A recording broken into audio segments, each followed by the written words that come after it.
Leia Healthcare, looking after you always. Proud sponsors of Real Health with Karl Henry.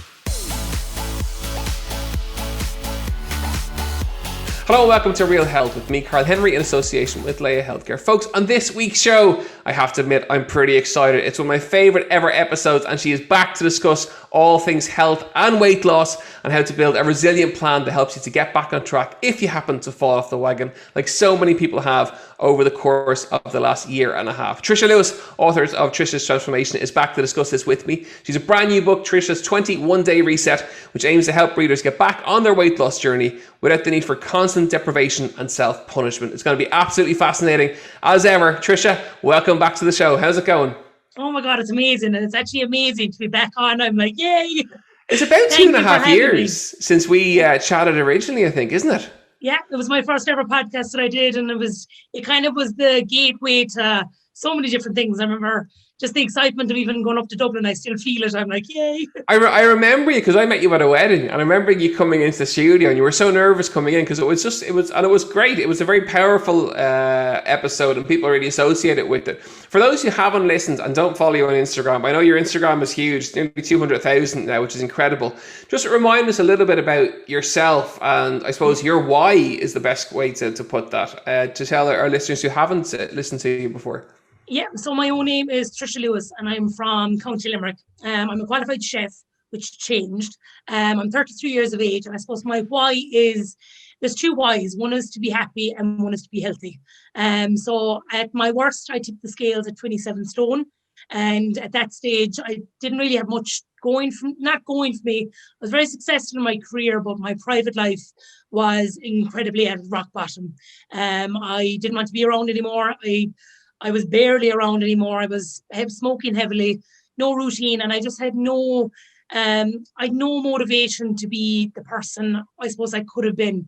So from there, it was a good maybe 2-3 years of really, I suppose I would have always been very bubbly, always have had great crack. I have 8 sisters. We've always really got on really well. But then I found in 2016 and 2017, that's when I just didn't find laughter and things anymore. And I kind of just absolutely hated every single moment of those years. And I suppose it led to me calling the Samaritans and me just really not wanting to be around anymore. But I suppose I also had the fear that I wasn't going to wake up either, because at that stage, my mental and my physical health had took a hammering.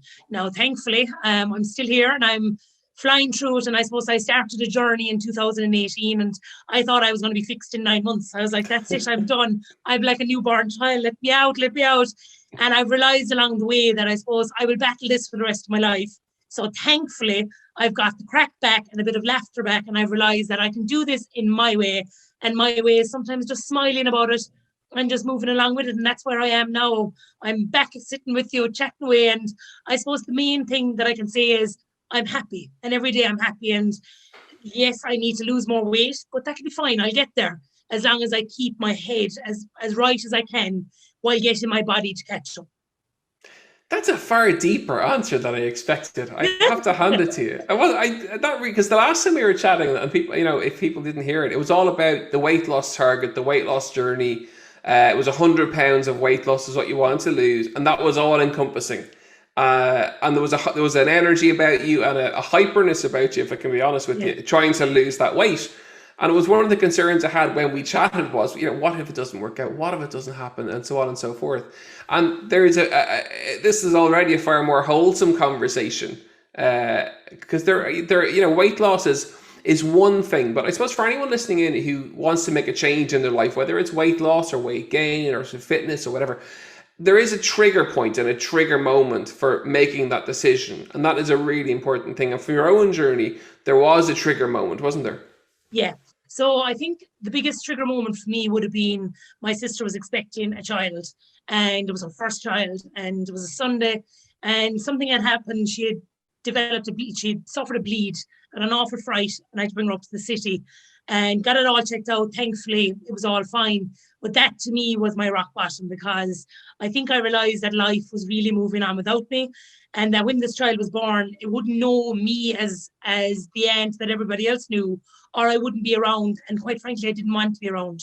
So then about 2 weeks later, it was kind of like, silenced by the double blue tick. She would send me a WhatsApp and say, look, how are we getting on? Because on that night she'd approached me and just said, I'm sorry for pushing this on you, but I can't sleep, I can't eat. How am I meant to enjoy my pregnancy when I think my baby sister's going to go on me? And I remember she said, what can we do to make you see what we can see? And I was like, I don't know, chop it all off. I have to do. But at the time, you know, it was emotional, it was awful, and it was embarrassing. That was the worst part, because I had spent the whole day in the hospital, and I had spent up and down to the shop, in and out for cigarettes, because I was terrified someone would ask me when I was due or what I was having. And at this stage, Karl, which I hadn't said in the first podcast, I hadn't had a period in about 5 years. So I was like, oh, nothing's happening here, lads. And like, literally, please don't approach me.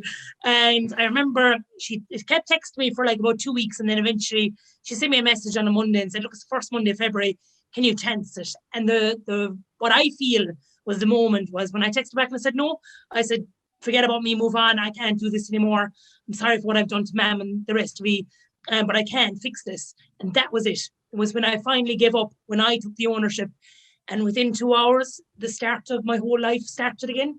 I was at the gym and I was at rock bottom, and I was mortified, and I hadn't showered in so long and everything. Like, I think that's the side of obesity, that it's just not even obesity, but just being down in yourself. When you're just like, well, what's the point? I feel awful. I might as well not care about anything else. And I remember I thought that was the worst day of my life, but in fact, it was probably one of the best days of my life, because I finally admitted I needed a bit of a hand. And from there, I've just been getting legs up every so often. I'm like, help me. Chat to me around the pandemic then, okay? So this whole big journey was kicking off, losing the 100 pounds, aiming towards that. And then, of course, COVID kicked in, and that threw everyone in terms of health and everyone in terms of challenges. How's it been for you? The pandemic, I suppose, was like, a lot of people were making kind of jokes with the COVID stone, but in my head I was like, oh my God, that's double, and a little bit more. And it was just, I found it spiraled out of control. So on March the 15th, ironically now, it was my 13-year anniversary in Jacobs that weekend. And I was like, I'll get a Pandora bracelet or something. We all got left go. I was like, of course, okay. Because you worked in a restaurant, of course, yeah, and when the restaurants closed, people were like, oh, yeah. Everybody was left go, like, for the moment, and then when it all came back to normal, so we all went on the pup payment, and I remember being like, this is fine, I'm going to be so productive, I'm going to turn home into a boot camp, I can do this. But the truth was, I wasn't able to, because it was the first time in my life I was ever as alone as I felt. I had no family, no friends, no job, and I was like, what is going on? So I did suffer badly. I found myself getting very down, because I started kind of putting an unnecessary pressure on myself, being like, well, I'm Trisha's transformation, I should be able to do this.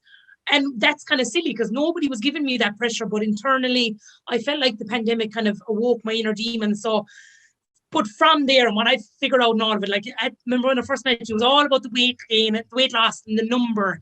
When I realized I was chasing something that was never going to be there unless I actually stopped, reflected, and looked at my journey. So from there, I suppose there was a little bit of negativity came towards me, and people were saying, well, we're going to call her out now. She looks pudgier, and, you know, this one's a fat one. And all those words will still trigger you a little bit. And you're like, oh, the pain. But I look at everything now, and I see that pandemic actually made me realize that I had, now I don't know how I didn't cop it already, Karl, but I had an eating disorder. I was like, that's not for me. I'm not that bad. That's for the other side of things. But in fact, I have a binge eating disorder, and I'm like, look at my label. I have letters after my name now, B.E.T. So from there, I went to therapy, and I realized that I needed a bit of help with my head. And it was like the first session, everything made sense to me. Every single thing in my life up until that moment, she had said to me, but you can't, she was like, well, I know what's wrong. And I was like, well, you don't. You barely know me. And I was crying, and she was like, you can't handle one emotion, and that's loneliness. And I was like, okay. And she said, but think about it. You were born into a pack of 8 sisters. You always had somebody who had your back. You always had fun. You always had company. And your first job was as a chef in a team, in a brigade. So on March the 15th, everything, not even a hug from your mom, everything was pulled. She said, that's what happened. So then it just made it seem okay again, because I figured I'd learned something from it. And I don't know, maybe I'm always pulling the positive out of things, but I think that life is so short that I'm like, I've got a second chance. I need to figure out when things go wrong, how can I refix them? And what kind of pressure does, I suppose, being an Instagram sensation is probably the right word to use. I look at your account, you know, you can see the level of support you get, the level of responses that you get. It's off the charts. Does that bring pressure, and does that add to the pressure generally? No, I will tell you how it does add to the pressure. It's when I'm not looking after myself and I don't have boundaries up. So I get I get so much support that if you'd have said it to me 3 years ago, I'd have thought you were laughing at me. Like people, the Transformers are actually the most supportive groups ever. You're up weight, they're cheering. You're down weight, they're cheering. It doesn't matter. They're like, They have a this is name. just, I love this. The I know. Transformers. Yeah, the Transformers are all going around the place in a really cool group. I'm like, coolest group in the land. But the only time that I feel the pressure is when I don't have the proper boundaries up and I'm not looking after myself. Because then what I will start to do is kind of listen to the negative and only focus on that. Whereas 99% of the year, I'm focusing on the 99.9% and I'm delighted. So there's never any pressure from people going, what weight are you exactly? And I'm like, Jesus, I don't know yet. I'm. But in general, I wouldn't be getting it's not negative pressure. Because I think that everybody understands that it's a weight loss journey. It can be quite difficult. And people are just there for the reality of it. And one of the things I know for you that's important is that whole element of personal responsibility. And even in terms of going to therapy and taking the responsibility on yourself to go there in terms of food, in terms of movement, that everyone, if you want to make those changes, you need to take responsibility for the actions and the choices that you're making, because that's the most important place to start. 100%, because even once the kind of pandemic, the first lockdown finished, I was all like in a state of kind of anxiety, and I was like, when I go back up to the city and people will see me. But then I realized, hang on now a minute, I can fix this. I got myself before into this situation, I can fix it. So I kind of take as much ownership as I can within seconds. That it's like, every time you blame somebody, you're pointing one finger at someone and three back at yourself. And that really resonates with me, because often I'm like, well, it's my metabolism. And I'm like, well, no, it's not. It's, you can get that active. So then in January of this year, I think I really just said, right, we're taking ownership. And I feel like it was nearly chapter 3 of the journey. And the weight that I gained in COVID, I got rid of it again. So by just kind of saying, because like without the gym and stuff, I was like, oh, it's going to be awful. I've always had personal training. I've always done weight training. And then I was like, hang on now, I have 2 working legs. I have a pair of runners. Get up out of bed and go for a walk. And I've took up walking since January, and I absolutely love it. I feel like I don't do meditation. I'm not as calm yet for that. But I feel like walking is my mindfulness when I'm out walking. So I take as much ownership as I can. If things are going wrong, if I feel like I'm bloated, I'm like, did you actually drink your water now, or were you just pretending? Things like that. So I think it's incredibly important in a journey, because eventually when you keep calling yourself out, you're okay with it. You're kind of like, oh no, that's where I went wrong, because at the end of the day, none of us are perfect. We're going to keep going wrong, and every so often, and I've kind of stopped with the unrealistic targets. I think I've removed those a little bit, and I've just small little stepping stones, and because sometimes that pressure can be too much, that I kind of just go now with the little few stepping stones. And I keep thinking of a ladder. I'm like, you don't want to go to the top of the ladder, because if you fall off, it's a huge bang. Whereas now I just have a little step ladder, and every day I get up on it, I'm like, right, get back down and reset and go again. And that kind of brings me to my next question, which was overcoming kind of failure is the wrong word, but bumps along the way, and how to get around that. And I suppose you've begun to answer it there, which is that, breaking it down to small steps, reflecting a little bit on what you've done right, what you haven't done right, and then making a very tangible stepping stone approach to getting back on track. And for people listening in, it is normal to fall off the wagon every now and again, and if you didn't, it'd be very strange. But it's how you get back on track is really important. Yeah, and I think if I lost weight in the pandemic, I'd be like, they'd be worried I was sick or something. So I was like, I better do it for the nation. I'm only joking. But I think that's where, I think when you start a weight loss journey, it is so easy. Once you get past the first 2 or 3 weeks, you really feel like you have it, and this is it. The old life is gone. And that's a wonderful way. Keep bigging yourself up. But I also think you need to kind of have a little bit of a background voice going, something's going to happen. Something might trigger you. You're not, it doesn't instantly go away, your urge to maybe overeat, or to kind of, self-sabotage, or, if you have a 2 or 3 glasses of wine on a Saturday night, you don't start for 6 months. Those kind of things are normal. So what I would say is expect failure and embrace it. But don't call it failure. Just be like, this is life. Life happens. But I think if you become, what I became for a little bit was maybe slightly obsessed. And I was like, well, I can't fail, because I've started this now and this is who I am. But I think, and then that's when it would fail, I would hit hard. So now it's kind of like, you know what? I kind of ask myself 2 questions the whole time. Like, do I want this now?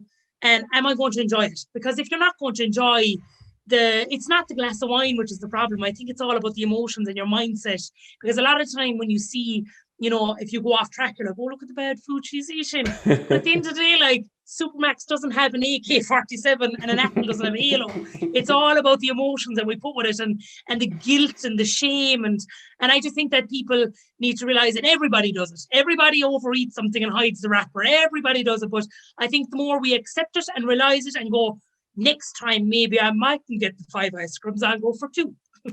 Yeah, having a little bit of balance. Okay, everyone loves a good takeaway every now and again. It's balance, and it'd be very, very strange if you didn't. Folks, as ever, you're listening to Real Health with me, Karl Henry, in association with Leia Healthcare. We're picking up tips, tools, tricks from the amazing Trisha Lewis, all the way from Cork. So I've got an interesting question for you now, I think, which is that you've had an amazing growth as a person, as a brand, I suppose, also over the course of the last, say, 2.5 years since we last spoke. What's been the best bit of all of that? What's been the highlight if you were to pick one? I know you're asking people to pick one thing's a horrible question, but I think people listening will be, and I myself am really interested in, of that growth. So it's 200,000 Instagram followers, the brand, the book. The last book was a bestseller. The next book I'm sure is going to be a bestseller as well. You've been on national radio, national television. You've done so much stuff. What's been the best bit or the highlight of the whole thing? I'm going to answer the reverse of this obviously afterwards as well, but what's been the best bit? Being me. Does that make sense? I feel like for the first time ever in my entire life, I am who I am, and that's it, and I love that. And I know you can give me all the books in the world, you can give me all the television, radio, podcast appearances, all of those, but if I'm not happy, none of it matters. And I find that what I do in my day-to-day life, I don't need material things to be happy anymore. I don't need to buy something to feel happy. I don't need to have a new car to feel happy. I feel happy as I am. And I know that sounds a bit, maybe, I don't know, airy-fairy or something, but I often used to dream what it would be like to be happy again. And honestly, it's so lovely that it's just balanced. I'm not up nor down, and I just live my life. I feel like a normal woman. I think that's my favorite part of it all. Like, it's just a random one, but I don't think material things. I often thought if I won the lotto, I would be so happy. I always was like, well, I could change my life then, and I could get this, and I could get that, and I get this. To be honest, I won the lottery of life. I just feel like I'm well able to walk. I don't smoke anymore, and I just feel normal. I feel normal, if that makes sense. And anyone who's listening that might have weight will understand that. You feel so abnormal. You feel everybody's looking at you. You feel everybody's judging you. And you feel like the next corner you turn, someone's there with a weapon of words, and they're going to attack you. And they're going to tell you exactly what you believe you are. And I think that's what I love the most. That if a weapon of words come at me, I'm like, bounce, grand, I know who I am. I think it's important to say that, and it's something on a personal level I'm kind of researching and trying to look into more at the moment, which is that, weight as a word has almost become a taboo word to talk about. And, people talk about weight loss. Weight loss is not necessarily for aesthetic reasons, but it's for the wellness associated with that, in terms of being able to live your life, in terms of how you feel on a mental health perspective, of how you move, of giving you an ability to be able to live and improve your quality of life. And for you, getting fit has very much been being an enabler for you to do that. And you've had an amazing weight loss, but it's not so much about that now, or it doesn't seem to be. It's that it's a way to enable a better quality of life, a happier mood, and a happier person. And yes, I would say that it has transitioned a little bit towards that, because I think when I realized I have another about 6.5 stone to go, and that's going to take a lot longer than the first 6.5 stone. So I'm going to get incredibly frustrated and incredibly annoyed with myself if trying to get at it.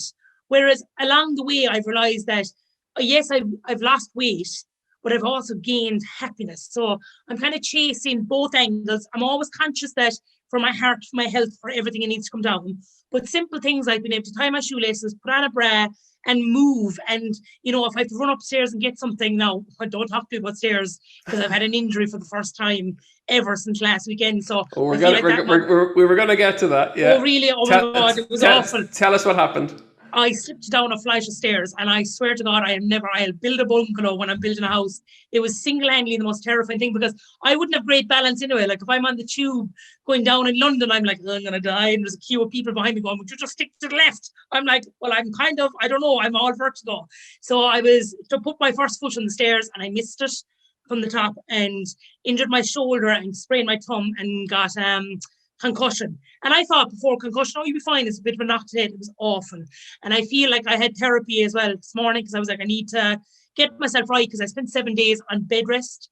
And I absolutely hated every second of it. But I was talking to my therapist this morning. She was saying, well, that's a little bit of PTSD for what you would have lived your life before. And that's how I lived my life. I would have went to work, went into bed, and stayed there for 12, 13 hours. And that's what was kind of bothering me all week. So that's why I find therapy very helpful, because she tells me exactly what I feel. I'm like, okay, great, thanks. And it is great to see more and more people discuss therapy and talk about therapy as not even as a coping mechanism, but just it's good. And it's good to talk. For men, for women, young, old, it doesn't really matter. If you are struggling with any aspect of life, go and talk to somebody, because it will really help. 100%. And like majority of the sessions are just chats exactly like this. And when you come away, you're like, oh, that's a little bit better. It doesn't all have to be dramatized and crying and stuff. But I really feel what I've learned from therapy is boundaries and self-respect that little bit more, and realizing that everybody feels this way at some stage. So you don't feel as alone in your loneliness, if that makes sense. So they're the main things that I'm loving now. The injury, I think if anybody is suffering from an injury right now, it is so hard, but just remember, you can manage other things in your life. At the moment, just rest and recover. But all week I was like ringing my doctor, being like, do you think I'm better yet? So he was like, oh, wait. And you mentioned boundaries there, so I'm going to tie that together with the ability of learning to say no, presumably, and creating those boundaries. And is that a really important thing for people to as a skill for health to gain? It is. Well, for me personally, I am awful at it. I have no boundaries. I never really say no. And it's something I'm really, really learning. I would have what they would say disease to please. If I feel like it will kind of help you and it mightn't help me, I'll do it. If I have a gym session, if someone asks me to pick something up, I'll be like, yeah, I'll get you done first. And I never realized how bad it was until I was talking to my sister. And she was like, yeah, just make sure now, start putting yourself first in now and getting the no's out there. And I was like, come here, I'm always doing that. I'm like, I'm the most selfish person ever. And she was like, Trisha, when I broke up with my boyfriend, you gained 2 stone. I was like, great.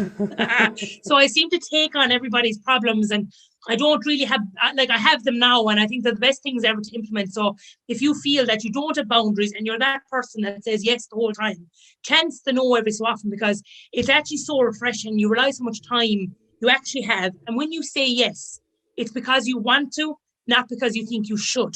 So I think, and a lot of people, when they hear the word no, have no problem with it, because they have their own boundaries, so they understand. Whereas in my head, I'd be like, oh, no, sure, look, they'd be cross at that. So even last Friday, I was struggling, tears. It was the downest I'd felt in a long time. And I had a photo shoot for a front cover of a magazine, a dream for this Friday. And I just had to send the email. I was like, I don't think I can do it, because I can barely walk. I don't feel right. And they were like, no problem. But I had spent 2 days overthinking it, saying I'll be mocked, Joe, what, this is all wrong. But I think setting boundaries up and realizing, you'll know when the boundary has been stepped over. You'll feel it. You know exactly when someone has gone that bit too far, or if someone is always taking from you, you can just simply say no. And if they react in a way that doesn't respect your boundaries, well, then it's kind of feedback for you to go, right, do I need to step back a little bit and kind of cocoon myself and get a bit of protection around you, because no one's going to look after your boundaries, only yourself. What's been the toughest experience of the last 2.5 years or so? In the same breath, I would say a little bit online, sometimes getting criticism that I would have already spoke about in my head already, So I suppose the best thing about my life as well can be Instagram, the opportunities, everything. But I'm still Trish. I'm still Trish that's at home, and it sounds so cringe. I'm still Ginny from the block, ridiculous. But you know what I mean? I still, just because sometimes I think people might forget, if you have a high following, you might think you have a high knowledge in something. I haven't a clue to tell you about calories. I haven't a clue to tell you what you should be walking or what you should be exercising. All of you guys are experts on that. So I think sometimes when, maybe people might get a bit angry with that side of things. That can kind of catch me, or, people might turn, that you mightn't reply as much, and then they're kind of giving you tongue lashings. But I always have to remember that my mum said a very, very good saying to me one day. I was quite upset, and I was like, oh my God, this was wrote about me. And yeah, they're right. I am this, I am overweight. I am like whatever it was, a fraud, I think they were calling me. And she says, Trisha, are you honestly getting upset about that? She goes, if you put your bare ass outside the window, don't get a shock when someone throws a slap off it. She goes, you're putting your life up online. You have to realize these things happen. Now, does that make it easier? No, but I think you get more used to it, which maybe that could be that's the hardest part sometimes. But what I do is I always kind of delete, move on, screenshot, and send it to my family and go, is this me? And they're like, no, that's that person. Move on. Okay, so surrounding yourself with a group of people who will help you through kind of tough times. Obviously, the new book is out. It'll fly off the shelves. I've no doubt about it whatsoever. What does the future hold then? So, the hospitality industry shutting down was a huge shock and a huge change, I'm sure. What does the future look like now? So I never went back to Jacobs. So once the first lockdown was up, I made the decision not to go back. And I think they were all like, we're not surprised. We thought this was going to happen with a year. I was like, why didn't anyone warn me? And I don't know, like I've launched my own cooking courses. I've books launched. I do corporate speaking. I have no idea, because I feel like every week I wake up, like it's terrifying being self-employed. I've never had to do this my entire life. So I'm like, I don't know what's happening. But I think every week I wake up, I dream a new dream. And I'm like, oh, I could do that. I feel like anything is achievable once I get the foundations of my life right, which is my sleep, my nutrition, my water, and my exercise. Once I do the 4 of them, the world is my oyster. If I mess up on any of them, negativity kind of gets into my head. So who knows? I don't know, maybe a cooking school, I have no idea. But something will be happening, but I'll figure it out as I go. As long as I'm happy and healthy, I'm okay. Well, as ever, when you do figure it out, come back on the show and tell us all about it. We'd be delighted to listen and to help you on your way. Trisha Lewis, it's been wonderful to get to chat to you. The last time we spoke, you had this huge goal in your head. It was £100. It was a big number. There was an obsessiveness. I have a big number this year now. I have 60 pounds to get rid of, and I have 29 of them gone. So we've another 31 to go. I still have my big numbers, but I break them down. Yeah, well, you're a woman with a target, which is fantastic. But there's a huge difference in the conversation that we've had today versus the conversation that we had 2.5 years ago. There's a sense of balance. There's a sense of awareness. There's all the work that you've done. You can really see it shining through, and it is wonderful to see. Remind us again the name of the book. The name of the book is the 21-Day Reset. So it's packed full of recipes, and they're all calorie, macro counted, and it's just my guide that if you fall off the bandwagon, to not give up, reflect, reset, get over it, and move on. Amazing. It's been wonderful getting to chat to you again, and hopefully we'll hook up in person very, very soon. Folks, that's it for another episode of Real Health with me, Karl Henry, in association with Leia Healthcare. I really hope you enjoyed today's episode. As ever, don't forget to rate and review. Every single rating and review on Apple Podcasts makes an absolute huge difference to everything that we do. We'll see you next week for more Real Health. Between now and then, have a great week. We'll see you soon. Slán go fóill. Leia Healthcare, looking after you always. Proud sponsors of Real Health with Karl Henry.